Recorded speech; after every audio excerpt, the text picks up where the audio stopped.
목자에게 전해진 구주 탄생의 소식이라는 제목으로 말씀을 함께 나눕니다. 우리 성탄의 메시지를 누가복음에서부터 쭉 봐보니까 그냥 예수님께서 이 땅에 탄생하신 것이 아니라 하나님께서 정말 세밀하게 단계적으로 계획해가지고 어떤 사람에게 어떻게 알리고 또 예수님을 잉태할 사람은 누구에게 어느 지역에서 어떤 사람에게 잉태를 해야 될 것인지 성경에 이미 구약성경에 이미 다 예언을 해놓았습니다. 사람은 누구에게서부터 메시아가 나와야 되느냐? 다윗의 혈통, 다윗의 언약 안에 있는 집안 사람들에게 이루어져야 된다는 것입니다.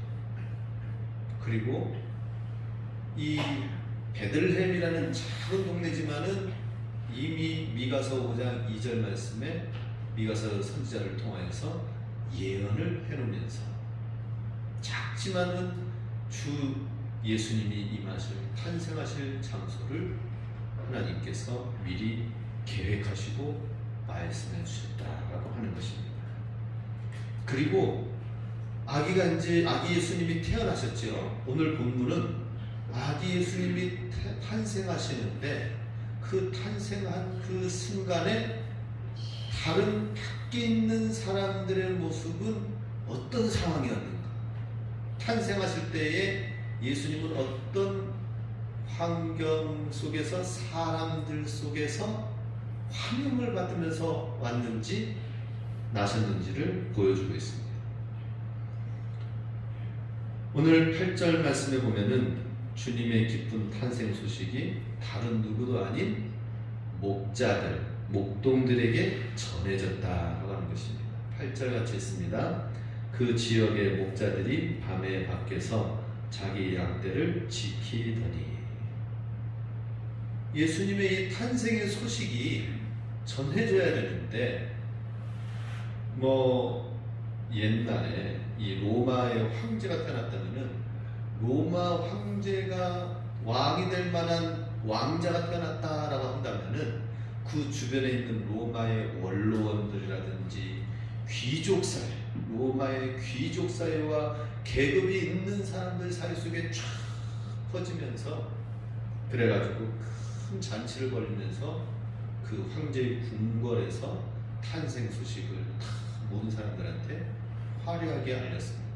근데 만왕의 왕, 온 우주의 통치 되신 예수님께서 탄생하시는데 그 탄생의 소식이 누구한테 전해졌다고요? 화려한 예루살렘의 성전도 아니고 로마의 황제가 있는 궁궐도 아니고 바로 베들레헴 이름 없는 그 지역, 예루살렘에서 조금 떨어져 있는 시골, 양떼들을 키워가지고 거기에서 나오는 그 양들이 성전의 희생제사 제물로 드려지도록 하기 위해서 양떼를 키우고 있는 예루살렘 변방에 있는 한 작은 지역의 베들레헴의 목자들에게 탄생 소식이 전해졌다라고 하는 것입니다.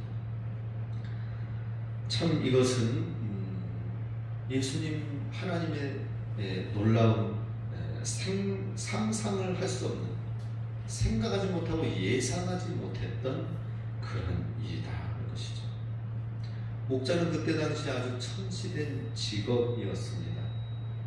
일반 사람들은 목자들을 믿을 수 없는 사람이라고 생각하기도 했고 또 비천한 무리들 속에 있었기 때문에 유대교에서는 정직하지 못하고 정결하지 못하는 사람들로 그렇게 여겼습니다.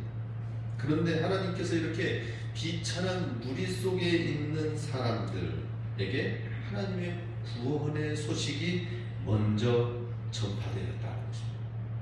하나님의 초점, 하나님의 시선은 어디에 있는가 하는 것입니다. 세상 사람들이 볼 때는 어떤 크고 화려하고 유력한 어떤 곳을 생각할 수도 있겠지만 하나님 입장에서는 모든 것에 부여하신 하나님은 가난한 자, 비천한 자, 연약하고 미약하다 하더라도 하나님께서 택하시고 들어서 사용하시면 하나님의 크고 위대한 작품으로 바뀌어지기 때문에 하나님께서는 그런 거 개의치 않았다는 것입니다.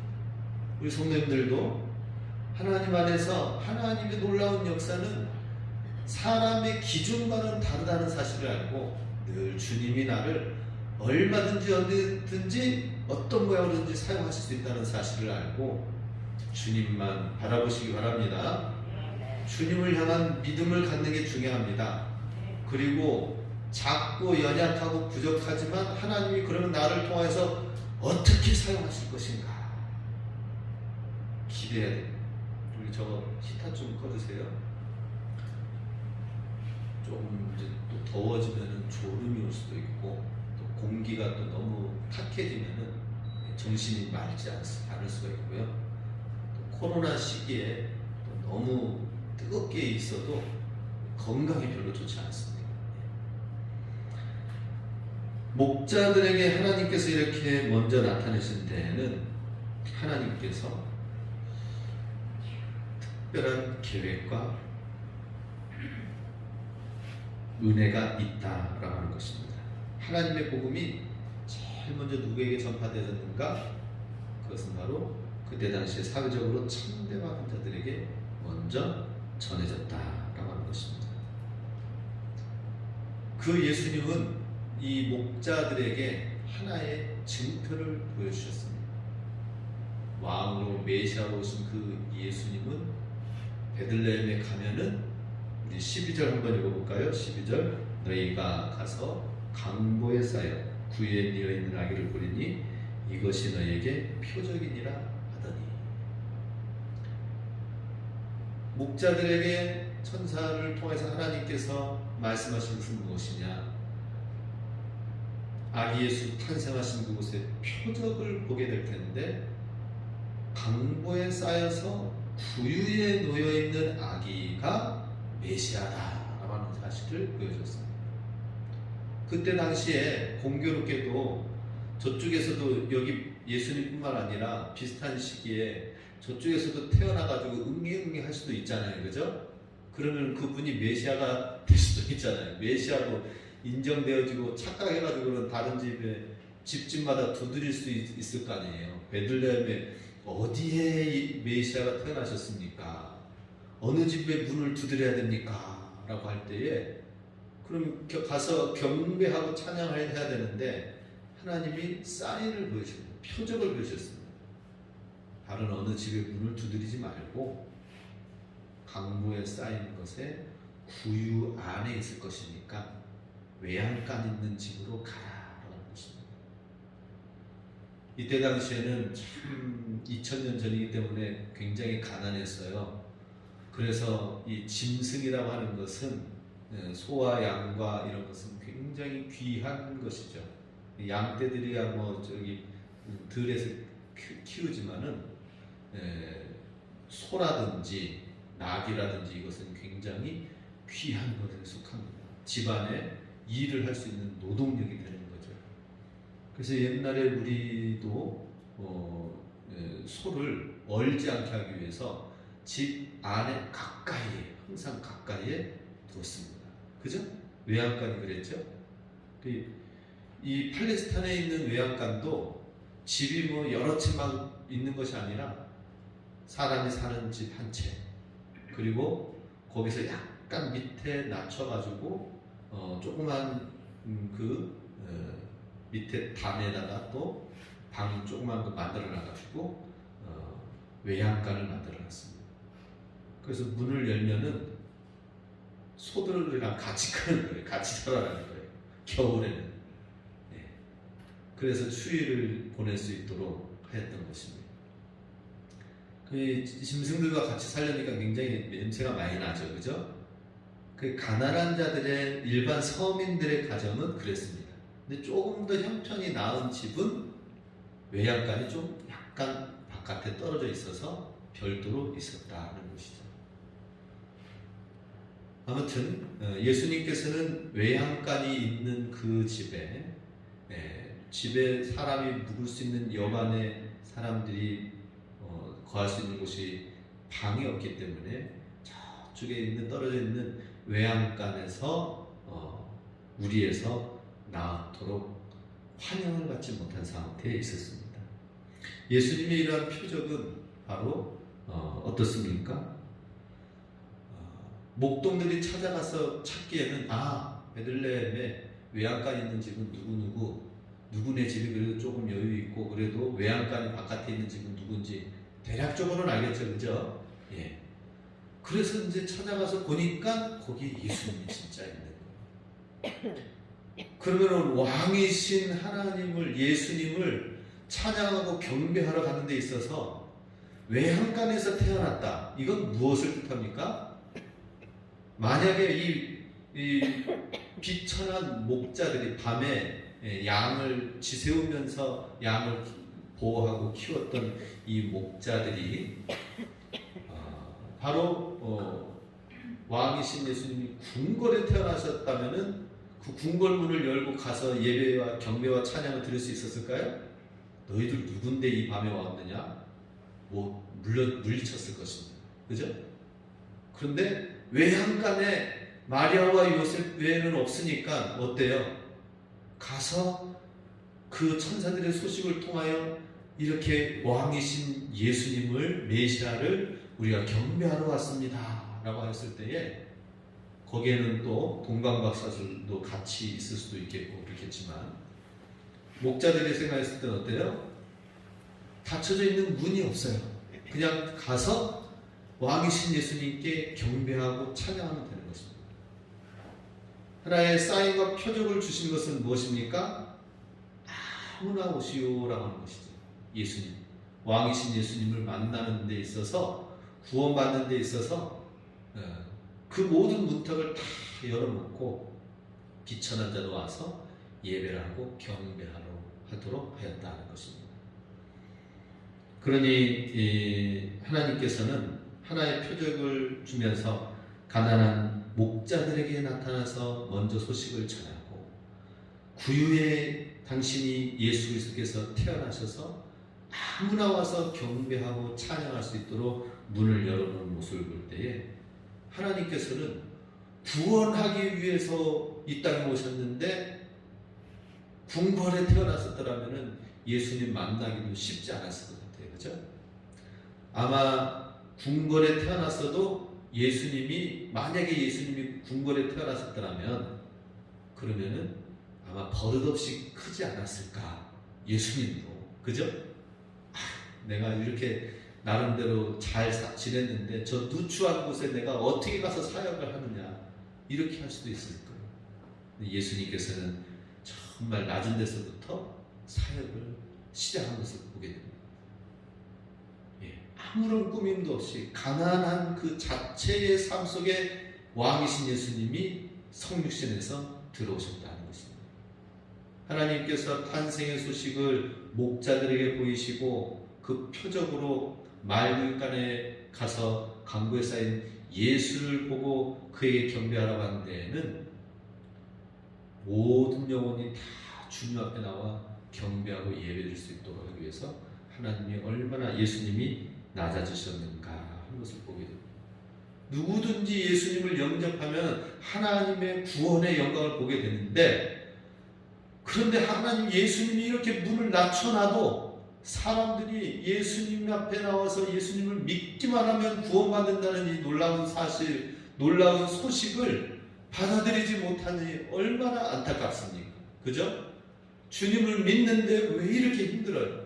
예수님은 모든 문턱을 낮춰서 말구간에 와서 목동이라 하더라도 와서 예배를 드리도록 하였을 때에 하나님은 모든 것을 낮춰놓으셨지만은 그러나 사람들은 점점 계속해서 담을 쌓아놓습니다. 마음에 담을 쌓아놓습니다. 사람들 가운데 있는 서로 쌓여져 있는 이 담을 무너뜨리고 허물어뜨리지 않으면 하나님 앞으로 나아가는 것뿐만 아니라 사람과 사람 가운데서도 담을 쌓는 거예요. 사람과 사람. 하나님 앞에서 나아가는 것도 담을 쌓는데 사람과 사람 간에도 담을 쌓고 지내는 거예요. 하나님은 그 모든 장벽을 예수님의 십자가의 보혈의 피로 어떻게 했어요? 모든 가려졌던 벽을 다 무너뜨리셨다고 했죠? 베드로서 말씀에. 그럼 우리도 어떻게 해야 돼요? 우리 안에 있는 장벽을 계속 무너뜨리면서 나가야 됩니다. 편견의 벽을 무너뜨려야 됩니다. 예수님은 그 모든 장벽이 다 무너지고 아무나 다 올 수 있도록 말구육간에 구유에 누이시고 그 목수의 아들로 누추한 가운데서 생활하시면서 자라나셨지만은 우리 인간은 점점 더 편견의 벽을 쌓아놓습니다. 저 사람은 저래서 안 되고, 이 사람은 이래서 안 되고, 저 사람은 저래서 내 마음에 안 들고, 이 사람은 이만했기 때문에 내 마음 가운데 올 수가 없고, 내 삶에 들어오지 못하고, 내 삶의 바운드리 반경에 들어오지 못하고, 이게 우리의 모습입니다. 하나님을 믿고 구원받는 사람들의 속성은 뭐예요? 이 경계를 예수님처럼 깨트려야 되는 것입니다. 할렐루야. 깨트려야 돼요. 무너뜨려야 돼요. 제발 우리 안에 있는 이 편견의 벽, 사람들 간에 있는 벽들을 무너뜨리시기 바랍니다. 무너뜨려야 돼요. 그래서 저는 정말 예수님 믿지 않는 사람들 가운데서도 배워야 될 점들이 너무나도 많이 있기 때문에 그 사람들의 이야기를 듣고 귀 기울이면서 그 이야기를 듣고 그 다음에 내가 줄 수 있는 것을 그 사람에게 주면서 그 사람에게 없는 것을 내가 줄 수 있도록 하기 위해서 내 안의 영향력을, 내 안의 말씀과 이 세상 가운데 없는 생명과 사랑과 이런 것들을 우리가 채우려고 그렇게 나아가는 거 아니겠습니까? 벽을 무너뜨려야 됩니다. 주님께서는 낮아지셨던 것처럼 우리도 낮아지는 주님의 사람이 되어야 된다 하는 것입니다. 두 번째로 주의 탄생 소식은 목자들에게 전해졌는데 누구를 통해서 전해졌어요? 주의 사자, 주의 천사, 가브리엘이죠. 가브리엘 수도 있고 여러 천사들이 또 같이 나와서 찬양을 하기도 합니다. 9절 말씀 봅니다. 주의 사자가 곁에 서고 주의 영광이 그들을 두루 비치며 크게 무서워하는지라. 주의 사자가 또 나타나서 이야기를 하였다는 것입니다. 주의 사자, 주의 천사, 아마 가브리엘 천사일 것입니다. 성령으로 잉태하신 아기 예수님이 초라한 곳에 태어나셨지만은 그 일을, 초라한 곳에 예수님은 태어나셨지만 그 일을, 소식을 전파하는 존재는 누구예요? 하늘의 영광을 그대로 입고 온 천사장 가브리엘이 와서 영광 가운데 그 소식을 전파하는 거예요. 그러니 그 모습을 보고 사람들이, 목자들이 두려워하였다는 것입니다. 천사의 모습이 무슨 뭐 귀신이고 이상하게 생겼기 때문이 아니라 하늘에 그 있는 영광스러운 그 모습으로 나오니까 죄인인 우리가, 죄인인 사람들이, 목자들이 두려움 가운데 빠지더라라고 하는 것입니다. 실로 우리가 우리의 죄악된 이 모습 가지고 하나님 앞에 나아간다면 정말 몸둘 바를 모를 거예요. 영원하신 하나님의 거룩하신 그 영광 앞에 우리가 있는 모습 가지고 나아간다면 너무나도 추악한 가운데서 하나님을 보기 때문에 감히 서지 못할 것입니다. 그런데 예수님께서는 비록 그 누추한 곳에 가난한 자의 소생으로 태어났지만은, 그러나 그 소식을 전파한 사람은 누구예요? 존재는 하늘의 영광을 입은 천군 천사의 모습이다라고 하는 것입니다. 천군 천사의 모습이 영광 가운데에 보이신 것을, 전파한 것을 보게 됩니다. 하나님께서는 비록 사람들 눈에는 그렇게 보이지 않지만은 하나님의 영광이 무엇인지를 보여주기 원했습니다. 세상의 영광은 뭐예요? 세상의 영광은 부귀와 권세와 명예 이런 것들이죠, 그죠? 근데 우리가 너무나도 우리 대한민국에 살면서 지금 너무나도 잘 이제 보면은 이제 딱 보이죠. 어때요? 아무리 이 권력 있고 많은 것을 가지고 있다 하더라도 그 마지막 결과와 끝은 항상 그 권력을 붙잡을 수 없는 것이 우리 결론이고, 항상 좋은 것을 취한다 하더라도 그의 자녀들이 탈선하고 결국에는 건강을 다 내려놓고 갈 수밖에 없는 것이 우리의 존재다라고 하는 것입니다. 그렇기 때문에 이 땅의 영광을 아무리 취한다 하더라도 그것은 한계가 있습니다. 유통기한이 있다는 것입니다. 그러나 하나님께서는 우리에게 이 가브리엘 천사를 통하여서 영원하신 하나님의 하늘의 영광을 보여주기를 원하셨습니다.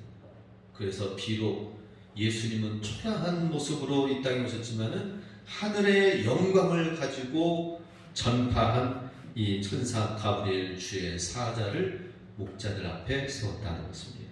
그들이 그 천사가 전한 내용은 무엇입니까? 10절 말씀 보겠습니다. 천사가 이르되 무서워하지 말라.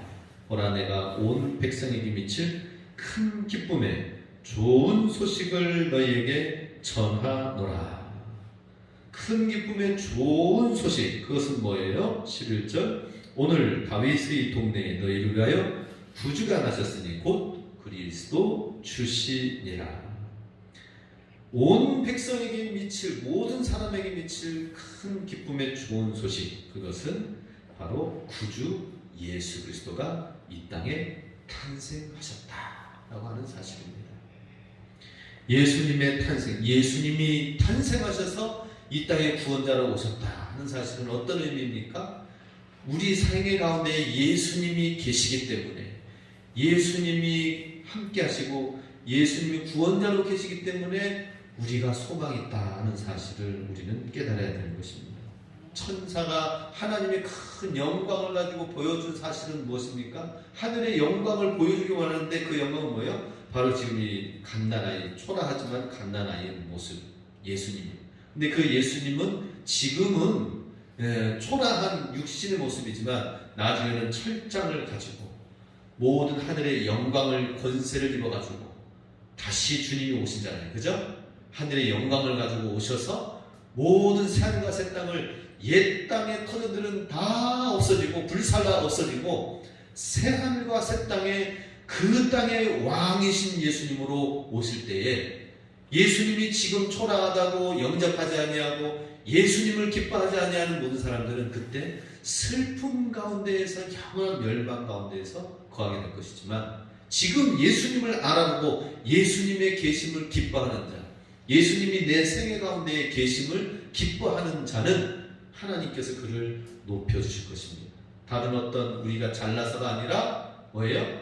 예수님을 기뻐하고 예수님의 함께 하심을 즐거워하고 예수님의 탄생을 즐거워하는 자, 예수님이 내 인생 가운데 계심을 기뻐하는 자를 주님께서는 인정하신다 하는 것입니다.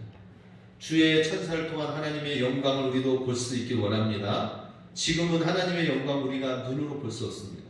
나중에 장차, 지금은 희미하지만 그날에는 분명히 밝히 보면서 하나님의 영광을 볼 수 있다고 고린도전서 13장에 사랑장을 통해서 말씀하셨죠. 마찬가지로 우리도 지금 눈에 보이지 않지만 하나님의 영광을 기도하면서 봐야 될 줄로 믿습니다. 예배를 통해서 하나님의 영광을 보고 찬양을 통해서 하나님의 영광을 보면서 하나님의 영광을 찬양하는 주의 천사들이 될 수 있기 원합니다.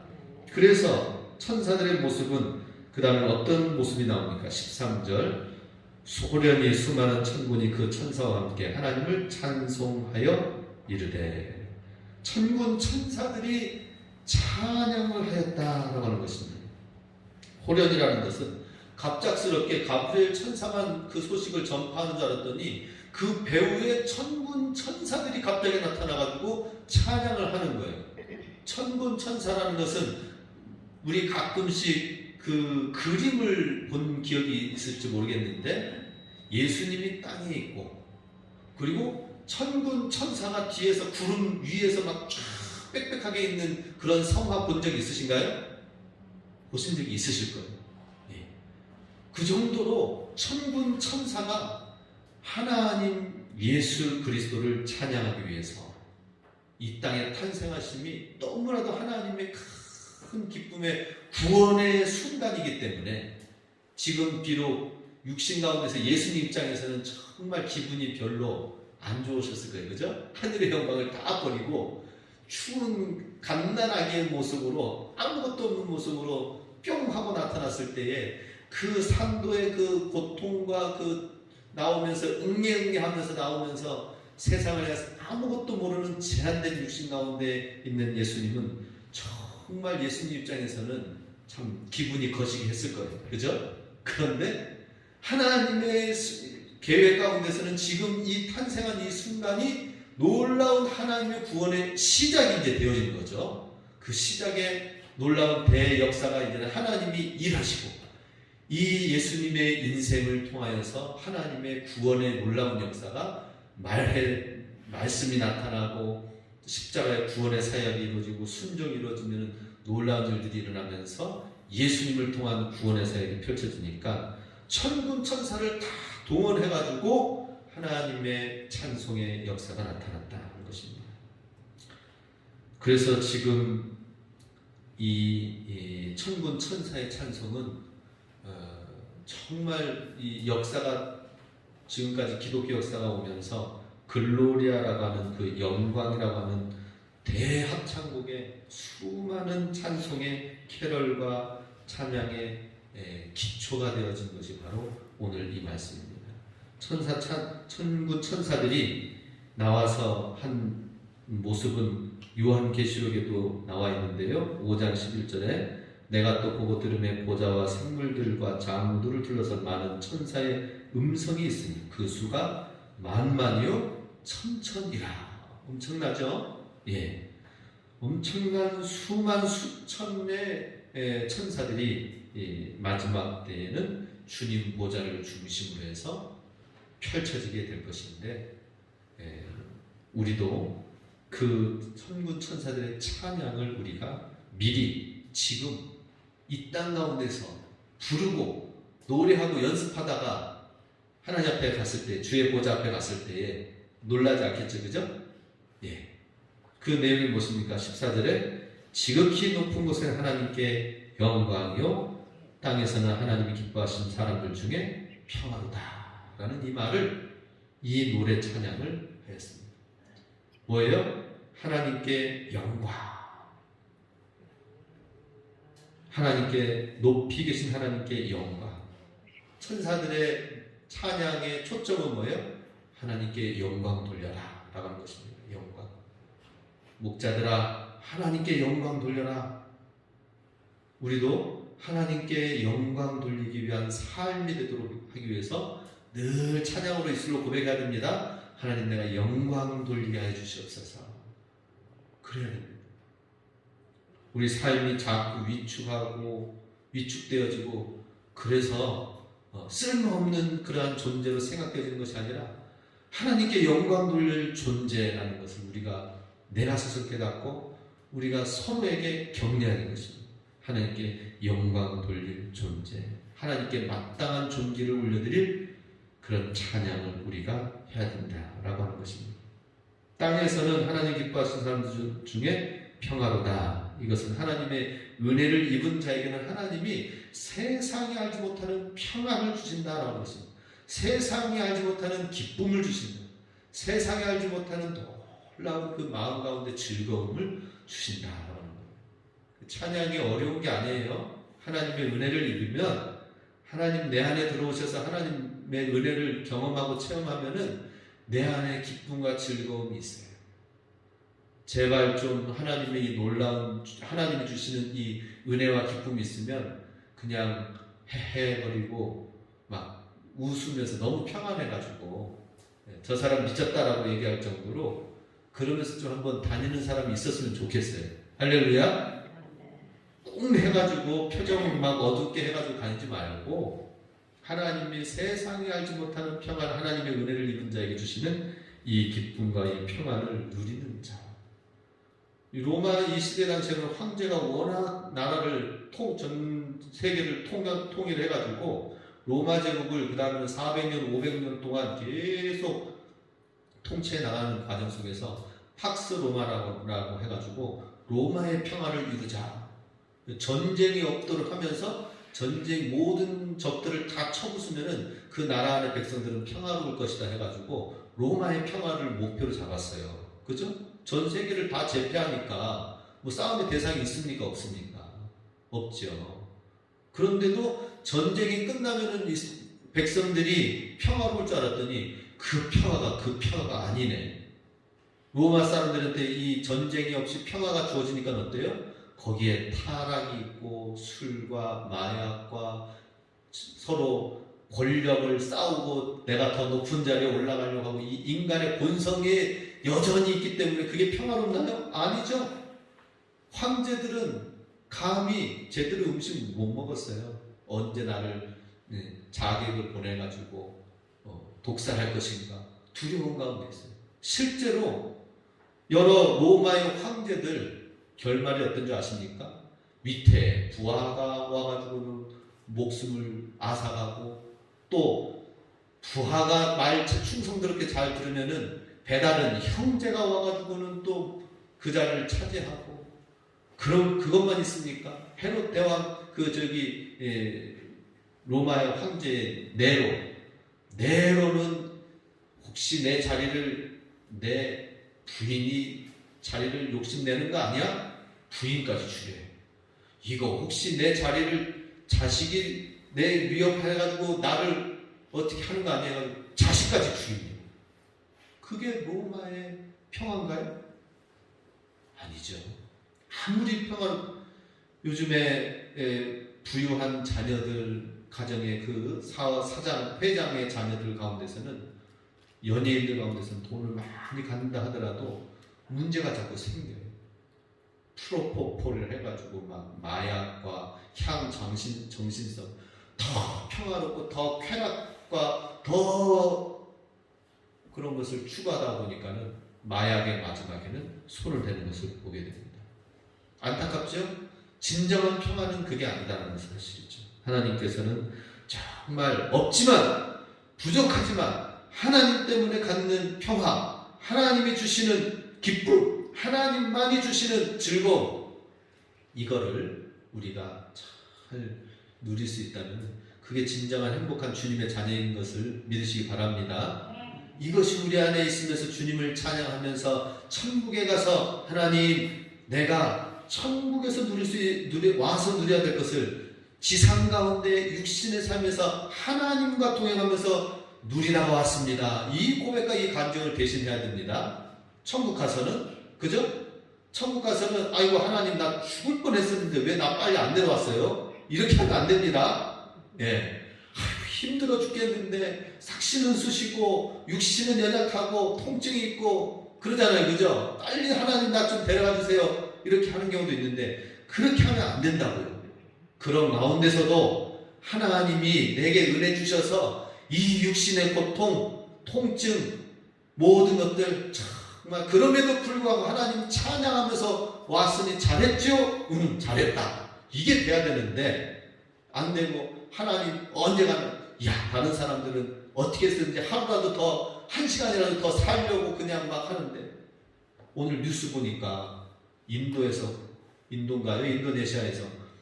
코로나 걸린 한국 사람인가요? 한국 사람인데 어떤 사람이 있었어요.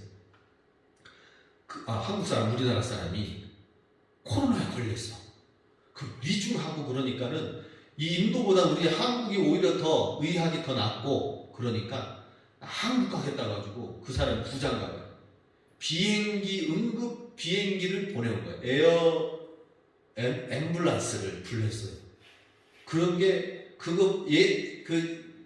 환자용 의료진만 태워가지고 조그만 비행기 해가지고 딱 와서 이제 병원으로 갔는데 그 비행기 이용한 게 1억이래요. 1억을 주고 한국에 와서 치료를 받는 게 기사가 났어요. 어떤 사람들은 이렇게 한시라도 더 살려고 하면서 큰 돈을 지불하면서 하는데 우리 가운데에 정말 우리에게 주신 이 시간들을 정말 하나님 안에서 믿음으로 소중하게 여겨서 하나님 주님과 동행하면서 이 땅에서 살던 모든 시간들은 하나님의 천국을 누리는 시간이었습니다. 이렇게 바뀌어졌다가, 그죠? 그러다가 하나님 앞에 나가야 될 줄로 믿습니다. 이것이 바로 천군 천사의 노래고, 그 들려주신 노래는 오늘 우리에게도 중세 때부터 지금까지 2000년 동안 내려오면서 찬양 가사 노래 불러 적으라고 해서 한 것이 아니라, 작사 작곡해가지고 성가대가 부르라고 해서 만들어진 천군 천사의 찬양이 아니라 우리의 찬양이 될 줄로 믿습니다. 하늘에는 영광, 오직 하나님께만 영광의 초점을 가지고 우리가 나아가기를 소망하면서 영광 돌리게 하여 주시옵소서. 서산교회가 그랬어요. 서산교회가 200명, 300명밖에 안 모였었어요, 옛날에. 그런데 거기에 있는 그 어떤 목사님이 이 학생들을 지도를 하는데 영광이라는 찬양을 막 하는데, 하나님께 영광 돌려야 됩니다, 영광 돌려야 됩니다 하면서 영광 찬양을 하는데, 이야, 제가 감동을 먹었어요. 이야, 이 젊었을 때 이 학생들이 하나님께 영광을 돌리기 위해서 그렇게 막 간절하게 영광, 영광, 영광 하면서 찬양을 하는데, 제가 그때 홍성교회 전도사로 있었거든요. 근데 부흥회 때라고 해가지고는 어른들이 와서 특송하는 게 아니라 그 교회, 서산교회의 학생들이 와가지고는 그 교회 부교육자 목사님이 지도해가지고 와서 딱 특송을 하는데, 제가 정신이 번쩍 들더라고요. 와, 이 학생들이 영광 돌리기 위해서 영광에 내 삶을 초점을 맞춰가지고 내가 살겠습니다 하는 그런 고백으로 정말 눈물 흘리면서 정말 집중하면서 깨어있으면서 영광, 영광 찬양을 하는데, 이야, 정말 영광 돌려야 되겠다. 근데 나중에는 그 서산교회가 300명, 500명 이렇게 성장하다가 지금은 2000명, 3000명, 우리 김영배 목사님 가신 교회, 그 교회가 그렇게 성장을 해가지고 한 거예요. 그렇게 되기까지는 그 10여 년 전에, 18년, 20년 됐군요. 20년 전에 그렇게 찬양하고 외쳤던 그 젊은이들이 커가지고 그 교회의 주역이 되어 있는 거예요. 우리도 천군 천사의 찬양이 우리의 찬양이 될 수 있기 원합니다. 그리고 세상에 줄 수 없는 하나님의 기쁨과 평안, 이것을 우리가 누리면서 주와 동행하면서 우리 하루하루의 모든 삶 속에 하나님의 계심, 하나님이 우리와 함께 하신 구주 되신 예수님이 우리 삶 속에 일하시고 역사하심을 나타낼 수 있는 저와 여러분이 되시길 주님의 이름으로 축복합니다. 아멘. 기도하겠습니다.